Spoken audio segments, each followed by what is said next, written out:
I want you to use strong verbs, avoid turning verbs into nouns, and avoid burying the main verb. I'm going to go over each of these 3 principles in turn. The first thing is we want to use strong verbs. Verbs are what drive the English language. Verbs make sentences go. They make the sentence lively. They draw the reader in. So you need to focus on writing with verbs. Here's an example that illustrates this point. I took a sentence from a novel and I changed a few words to make a point. My altered version says, loud music came from speakers embedded in the walls, and the entire arena moved as the hungry crowd got to its feet. Now that's a perfectly fine sentence. It's pretty descriptive, it moves along, it draws the reader in, it's not bad. But I want you to compare that to the original version of this sentence. Loud music exploded from speakers embedded in the walls, and the entire arena shook as the hungry crowd leaped to its feet. You can see how those expressive, active, great verbs make that sentence so vivid. It draws the reader in. It brings the sentence to life. Of course, in scientific writing, we rarely get to say exploded or shook or leaped, but we can certainly do better with verbs. A lot of times we end up just using to be verbs or provides or shows. We can do better than those boring verbs. So I want to encourage you, don't just reach for any old verb. Try to pick the right verb for your sentence. Here's an example. It's a perfectly fine sentence. It says, the WHO reports that approximately 2/3 of the world's diabetics are found in developing countries and estimates that the number of diabetics in these countries will double in the next 25 years. We have 2 verbs in this sentence. We have reports and estimates. And they're fine, but we can do better. What's another way to say reports approximately? Remember, I told you last week that we're going to try to avoid the use of adverbs. Well, one way to avoid adverbs is to pick the right verb that already has the adverb embedded in the verb. So a faster way to say reports approximately is to say estimates.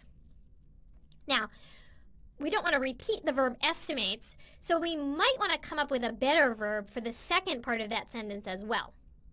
Here, the authors are talking about estimating something about the future. Well, there's a better verb for that, right? How about projects? Do you see how much stronger that is? Because it gets the idea of the future right there in the verb. These are just slightly better verb choices, but they make a big difference to the sentence. So pay attention to picking the right verbs. I encourage you to use a thesaurus to help you find the best verbs for every situation. Now, to be verbs, is, are, was, were, be, been, am, they are highly overused in scientific writing, and they're boring. You have to use to be verbs sometimes. You can't avoid them, but they should not be the predominant verbs in your paper. When you get a chance, try going through your writing and underlining all of your verbs. See how often you use to be verbs. You might be surprised. So where possible, try to substitute those to be verbs with something a little bit more exciting, a little bit stronger. Last week, we talked about the problem of turning verbs into nouns. This is a bad habit that's firmly entrenched in academic writing. I want you to catch yourself doing this and try to turn those nouns back into verbs. Here's an example. It says, during DNA damage, recognition of protein 1 by protein 2 results in recruitment of protein 3 and repression of cell proliferation genes. You can see all the nouns in that. We have recognition, recruitment, repression, which could have been recognize, recruit, and repress. Again, as I said last week, those nouns slow your reader down. It's hard for your reader to follow what's happening because we don't have any action here. And actually, when I was editing this for my student, I realized that I didn't have enough information to edit this properly. Because she used so many nouns here, she got away with being ambiguous. She actually hasn't specified which protein is doing what to which other protein. So I had to go back to her and have her draw a picture for me so that I could take this sentence and substitute verbs for nouns. So I rewrote this as, during DNA damage, protein 1 recruits protein 2 and protein 3, which together repress cell proliferation genes. So I'm actually being more specific in that rewrite. By turning those nouns into verbs, I was forced to give a more clear picture of what's going on. So that's also helpful for the reader. It avoids ambiguity. So you want to say exactly who does what to whom, and putting things in the active voice and using verbs forces you to do so. Another common thing we do in academic writing is we take a nice spunky verb, turn it into a boring noun, and pair it with a boring verb. We've seen a few examples of this already. Now, don't ask me why we do this. It's extremely common, but it makes very little sense. You can see things like obtain estimates of. Well, estimate was a nice spunky verb, which we turned into a boring noun, estimate, and then we paired it with a weak verb, obtain. Of course, we want to just turn these back into the verb form, so instead of obtain estimates of, we should just say estimate. Has seen an expansion in, just say has expanded. Provides a methodologic emphasis, just say emphasizes methodology. Take an assessment of, assess. I can give you lots of examples of this. So instead of provide a review of, just say review. Offer confirmation of, just say confirm. Make a decision of, decide. Shows a peak, peaks. Provide a description of, describe. See how much better that is? There's nothing to be gained by pairing these nice verbs with boring verbs and turning them into nouns. My final point on verbs is you don't want to bury the main verb.